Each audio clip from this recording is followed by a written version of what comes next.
Roseanne, welcome back. Thank you, Justine. I'm so happy to be here. What are we going to learn? Okay, so today I thought we'd continue our discussion from last time. Firstly, I'd like to know if you were able to implement any of the suggestions I made regarding the Mediterranean diet. So I have. I definitely started the smoked salmon, works great for me. Still struggling a bit with the less meat, but I'll get there. Okay, so one of the foundations of the Mediterranean diet is the category of grains and cereals. And this is an area that many people are confused about. There is a lot of mixed messages out there about carbohydrates and whether we should or shouldn't be eating them, especially for health and disease states. So when it comes to grains and cereals that I'm going to discuss with you today, we're going to focus on the whole grains, which are the ones that are highlighted in the Mediterranean diet, and why these are so important and should be foundational in our day-to-day life. Okay, I've got no idea what you mean by whole grain. Can you explain? So first of all, I want to explain to you what the benefit is of including these in our diets. The fiber component of whole grains is what we really see to be incredibly beneficial. What this helps to do is reduces incidence of cardiovascular disease, it reduces blood pressure, it assists in preventing diabetes and controlling diabetes. Fiber? Wow. And it also helps from an anti-inflammatory point of view to allow people to maintain better digestive health. And through better digestive health, what starts in the gut assists the rest of the body as well, especially when it comes to inflammation. So what a whole grain is, if we think about it, I want to show you, for example, here is the oats, okay, which I just explained to you last time. But why is it so important to have the entire product as opposed to something that is derived from it or more processed as a result? Here is also, for example, quinoa as an example. Can you see that it looks like the whole grain? Yeah. There's little bits and pieces on the outside. It's not completely refined either. Okay, right. So why this becomes important is because there are three components to a whole grain. When wheat is grown, when oats are grown, when barley is grown, the actual plant that comes out of it has got three different levels to it. It has an outer layer, which is called the bran. I don't know if I'm sure bran is a term that most people understand. Like bran flakes? Exactly. For fiber? Exactly. Okay. Then there's a term that not many people are very familiar with, which is called the germ. That doesn't sound good. Okay. I don't want to get the germ. Not in this day and age. And then there's the inner component, which is the endosperm. What the endosperm is the bulk of the grain. And this is generally what we end up eating when a whole grain, when a source of rich fiber that comes from a carbohydrate source has been stripped of the outer layers, has been stripped of the bran and stripped of the germ. So let me explain to you why the outer areas are so important. So that outer layer of bran is really where the majority of fiber comes from. And why we need fiber, which is, as I explained to you before, is predominantly for digestive health. It also helps to keep our cardiovascular system in check. It helps to lower our blood pressure, as I described. It also helps us fight against many inflammatory conditions, cancer being one of them as well. So this type of fiber is incredibly important. If we don't get enough fiber in our diet, what ends up happening is that we are more susceptible to these kind of illnesses.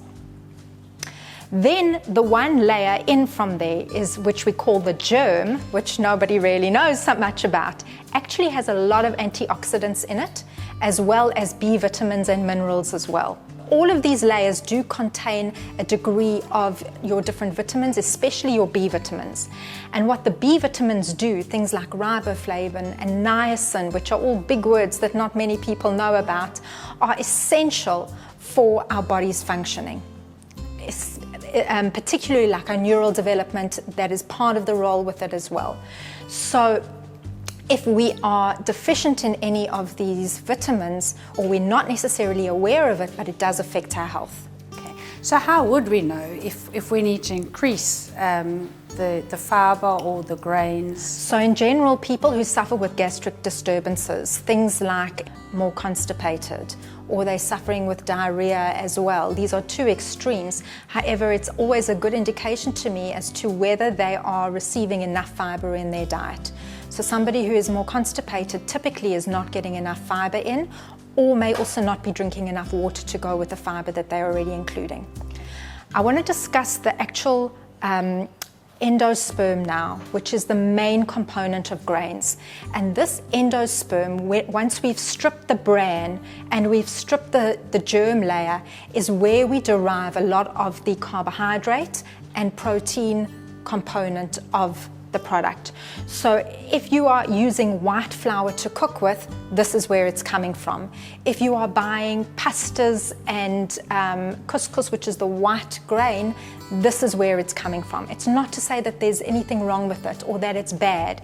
It is just that it always needs to be balanced out with more of your whole fibers. It's missing half of Correct. what it is. Correct. So I've got some examples here for you today to see what natural products we can use and what whole foods we continue to implement in our diet in order to be able to include these in their whole capacity. I have to have that because otherwise I would have no idea. So okay. Thank you. Pleasure. Okay, so let me start. So for example, last time we discussed and you tasted the oats, yes, okay, it was delicious. Which I know you enjoyed. We just needed to add some sweetness for you.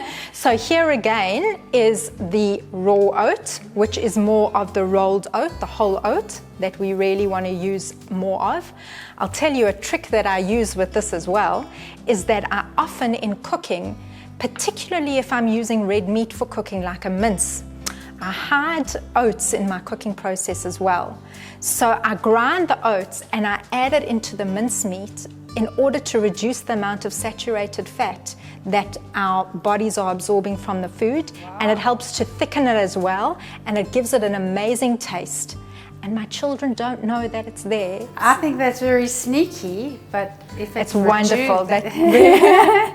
But you say it reduces the saturated fat? It reduces the saturated fat. It reduces the amount of cholesterol that your body absorbs as well. Oh, so it's very incredibly healthy. For breakfast in the morning, there are some days that I just feel like something more wholesome. Besides the oats, you need a change. So I would take 2 slices of a whole grain bread. If you can see here that there are more seeds and more grains in it, even the darkness in color is suggestive of the fact that it has more fiber, which comes from the whole grain. And this I would then add, one of my absolute favorites is peanut butter. Love. This one is the unsweetened version, okay, which a lot of my clients do complain about. However, I always suggest to them, if they're going to add the unsweetened peanut butter, maybe put a little bit of honey on it, so that you're in control of the amount of sugar that you're adding, as opposed to buying something that is going to already have too much sugar in it. That's my favorite. Love peanut butter. Yeah. Right. Okay. So that together with the grains.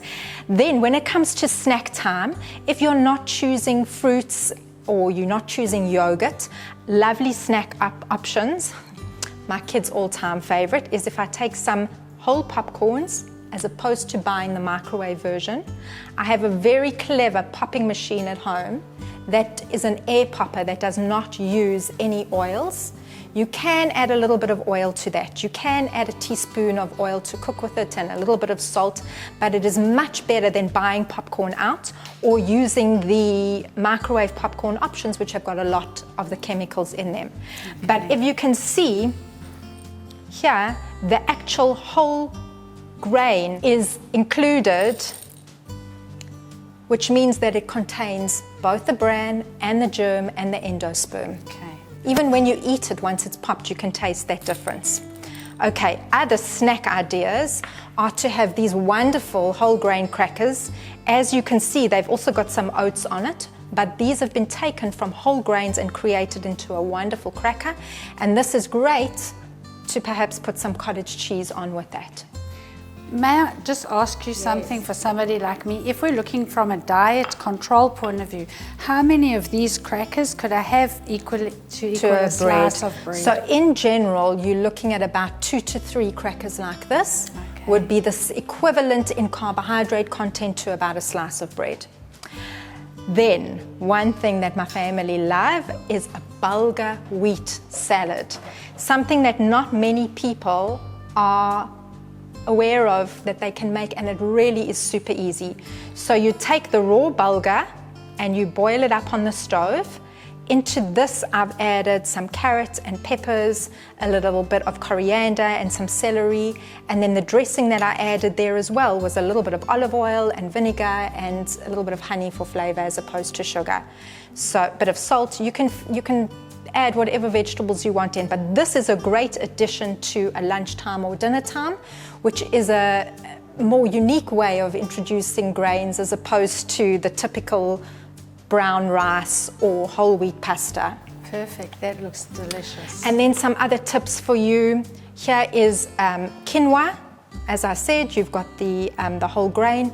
This is great also to add to stews, into curries. You can use it to thicken a little bit as well. You can have porridge from You can quinoa. have quinoa porridge, Yeah, yes. I've heard of that. Absolutely, That sounds good. absolutely. And then the final grain that I've got to show to you today, here is barley. And barley itself, can you think of some nice ideas of what you would include with that? I remember my mom makes barley salad and she used to put some nuts and a few little raisins in it. So barley, to include that into soups makes it a very rich dish. The other place is to include it into stews as well, or casseroles as well. And it really just helps, as you can see again, the same as with the popcorn kernel, this really does include the entire whole grain in the process. Do we need a grain at every meal? So that's a very good question.